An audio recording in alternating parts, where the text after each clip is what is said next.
Isang gabi, may nagda-drive, malakas ang ulan. So, dahil malakas ang ulan, madilim na eh. Hindi nila makita yung daan. Huminto sila. May isang bahay na malaki, ang laki-laki. Tapos nakiusap silang kung pwede muna silang makitulog doon. Pagbukas nga ng bahay, magandang babae, sexy. Tapos nakita nga nila, natanong nila yung bahay, ang laki, ang ganda. Alam na nilang mayaman talaga yung babae. Tapos tanong silang dalawang magkaibigan na lalaki. Si Juan at saka si Kulas. Pwede po ba kami makitulog dito? Sabi ng babae, hindi pwede. Kasi pag nakita ko ng mga kapitbahay ko, ano na lang ang sasabihin sa akin? Eh doon po sa kamaling nyo, yung inalalagyan ng mga hayop, pwede po ba kami makitulog doon? O sige, doon na lang kayo makitulog. So pumunta yung dalawang magkaibigan, sila natulog. Tapos kinumagahan, bago sumikat ang araw, umalis na sila. Pagkaraan ng 15 taon, nakatanggap ng sulat si Juan sa lawyer ng babae na tinulugan nila. Naalala tuloy ni Juan yung babae. Pinuntahan niya yung kaibigan niya si Kulas. Ikaw, Kulas, nung bang natutulog tayo, nung hating gabi, pinuntahan mo yung babae? Oo. Pasensya ka na. Pinuntahan ko. So may nangyari sa inyo? Oo. Kasi yung attorney nung babae, pinadala na ko ng sulat.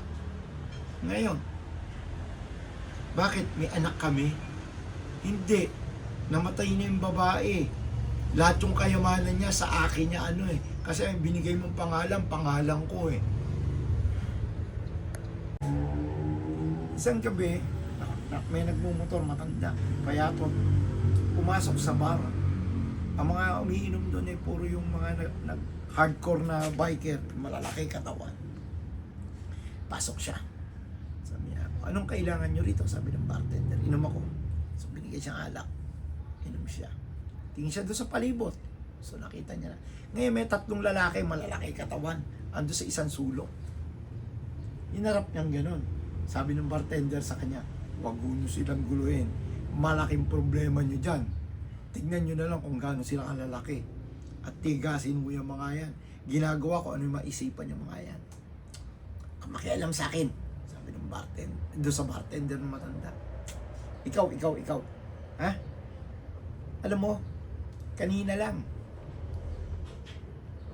galing ako sa bahay nyo. Binimbang ko lola mo.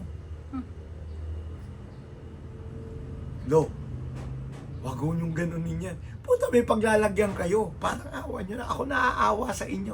Tumahimik ka dyan. Ha? Enjoy na enjoy yan lola mo nung binimbang ko. Alam mo ba yan? Lo, parang awa nyo na. Tingnan nyo kung gaano kalalaki katawan nila. Sabi ng bartender. Alam mo, mamaya, katapos kong uminom dito, babalikan ko lolo mo. Sigurado nakahubot-hubad na yun. Hinihintay na uling mabingbang ko. Lo, maawa ka. Ayan na, palapit na sa iyo yung malaki katawan. So, lumapit na nga yung malaki katawan. Papunta doon sa lolo. Bigla sabi ng malaki katawan, Lo, kumusta po? Sige po, uwi na lang po kayo maaga, ha? Merong isang lalaki. May asawa siya. Meron silang 6 na anak ng asawa niya. Lagi ang tawag niya dun sa asawa niya, nanay ng 6. So, pag meron siya sinabi, nanay ng 6, magluto ka na. O nanay ng 6, magugas ka ng plato. O nanay ng 6, mamalingki ka na. Laging ganon. Ilang taon na niyang tinatawag yung asawa niya ng nanay ng 6. Dumating ang isang araw, napikon na rin yung nanay. Nasa isang handaan sila. So tinawag na naman ng asawa niya yung asawa niya. O nanay ng 6, abutan mo nga ako rito ng beer. O sige, tatay ng 4. Isang araw, sa loob ng simbahan, Katoliko, sabi ng pari doon kay Kulas, ikaw Kulas, hindi ka ba natatakot kay Satanas? Kasi lagi ka na lang nandito sa simbahan eh. Hindi ka ba natatakot kay Satanas? Sumagot si Kulas, Padre, ba't naman po ako matatakot kay Satanas? Sa palagay ko po, kayo yung dapat matakot. Sabi ng pare, bakit naman ako matatakot kay Satanas? Sumagot uli si Kulas. Sabi ni Kulas, Padre, araw-araw na lang sinisiraan nyo si Satanas. Hindi ba kayo natatakot? Yung lalaki nang galing sa doktor. Tapos tinanong siya ng asawa niya, o anong resulta ng sabi ng doktor? Sabi ng babae. Sabi ng lalaki, sabi ng doktor sa akin, yung anxiety ko, yung stress ko, yung lagi na lang akong takot, magbibigay daw siya ng gamot. Kailangan daw inumin yung gamot para daw mawala lahat yung problema ko. Sabi nung babae, ano yung ibibigay sa yung sedative? Makakatulog ka? Magkakalmanti ka? Ano magiging epekto ng gamot sa'yo? Sumagot ngayon yung lalaki, hindi ko alam kung ano magiging epekto.